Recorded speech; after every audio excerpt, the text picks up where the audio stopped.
everybody. Hi. Hello. I'm happy to see you all. I rewrote the book of Jonah a couple years ago to fit a poem. And this year, I took the same poem but reworked it with the new lessons I had learned from studying it again. And I think that that's the hallmark of any book that we study. The more you study it, the more you learn and see things that you didn't know were there before. So, I would like to tell you a story. Once upon a time, in a place far, far away, a prophet named Jonah set out to begin his day. He was met with a message by someone called God, who began to speak in great earnest of a coming phenomenon. He said there is a city called Nineveh, a bit a ways from here, where the people have fallen into mistrust and fear. They are in need of guidance. It is time for them to change. They need to open their eyes, renew their faith. Jonah, tell them I am here, and I plan to do them in. But no need to worry. I am sure that they'll listen. Jonah heard this and felt an unease. Said, God, I'd rather not do this, please. But he was given a mission, and take it he must. Onwards to the city of fear and mistrust. So the journey began, and he tried not to stray. But at the fork in the road, he took a different way. He got on a boat, heading in another direction, despite his commitment and prior intention. As night fell, Jonah closed his eyes and slept. To the lull of the waves, in the ship he was kept. However, a few hours in, the waves began to shift. No longer gentle, they drew in drift after drift. Thunderclouds stormed in the sky above the seas. The sailors, fearing death, got down on their knees. Each one of them prayed, and still the waves hurled. They feared it might be their last day in this world. In a final act of desperation, they cast lots and drew Jonah's name. They threw him overboard as the storm waves sprayed. And lo and behold, the clouds parted and the sun shone once more. The waves turned to whispers, as though calmed to its core. And Jonah sunk deep, far into the ocean, faced with the consequence of his feeble devotion. And to his surprise, a fish swam by, opened its mouth and looked him in the eye, and then swallowed him whole with no second thought. An odd way for a lesson to be taught. He sat there in this belly, ensconced in the dark, a far cry from the journey he had set out to embark. It was tight, and it was gloomy. He couldn't understand why he was where he was, and not on drier land. God saw that Jonah was unable to discern, and so changed the ambiance so this lesson he might learn. The fish spat him out, and he was swallowed by another. The difference was that this new fish, well, she was a mother. He stretched his legs and breathed in deep.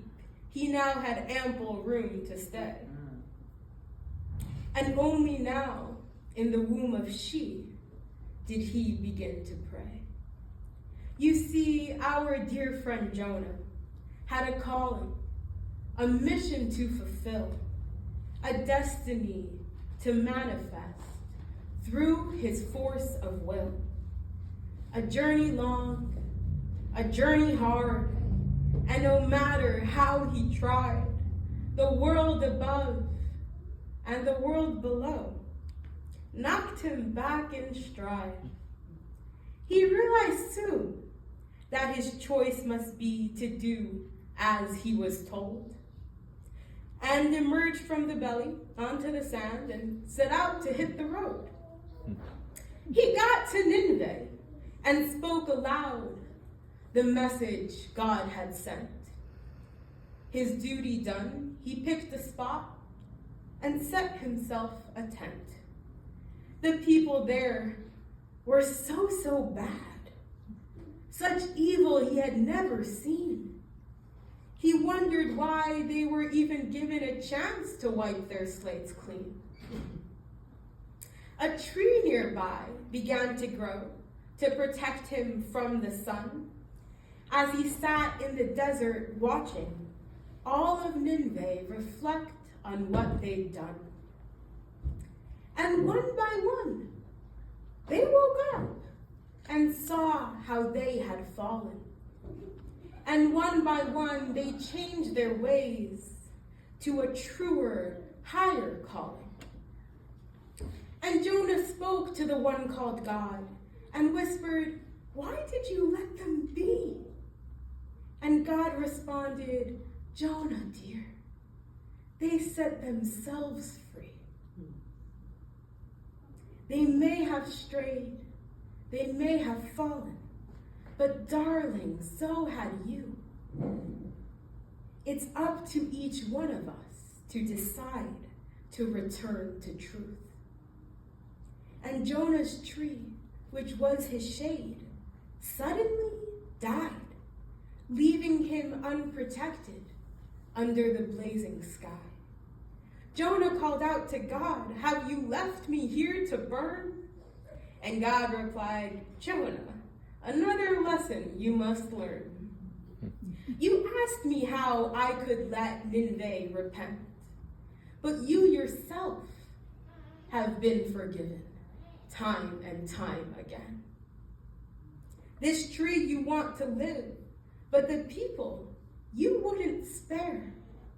What might at first seem unjust or a bit unfair requires you to look beyond the beliefs you hold true and open up your mind and heart to see a broader view. And so this story, long is told, to remind us it's not all black and white. Who are we to judge each other on what is wrong and right? Let's open our hearts and open our eyes as Nineveh did years ago, and meet each other with open arms, no matter friend or foe. And let us heed our callings as life shows us the way, because destiny waits for no one, just gently calls our name. And we can run, and we can hide, and reach the deepest of the depths, trying to avoid what we can't accept. And in those moments, it is up to us to wake up and face the day, because destiny waits for no one, rather coaxes us on our way. On this day of Yom Kippur, let us reflect and let us hold dear and meet our challenges face to face as we enter this new year. And swim, and dance, and surrender into who we are meant to be. Release, relax, let go. Trust the flow as it leads us to the sea. In each and every one of us, there is slow and steady love. And as we know, what is below is reflected up above. So let us all mirrors be, as Jonah is right here. And together forward, we can release all mistrust and fear. In the belly of the fish, with the comfort of the mother, we can begin to see what good can be when we listen to each other. Journey forward, journey on, allow destiny to call. Try to see beyond your beliefs and send out love to all. Because destiny waits for no one, and this ship has long set sail. Let us learn from Jonah's journey in the belly of the whale. May your year be filled with peace and strength in all you do. Step by step, breath by breath, each day starts anew. Like the river flows surely to the sea, darling, don't you know, some things are meant to be. Thank you. That was great.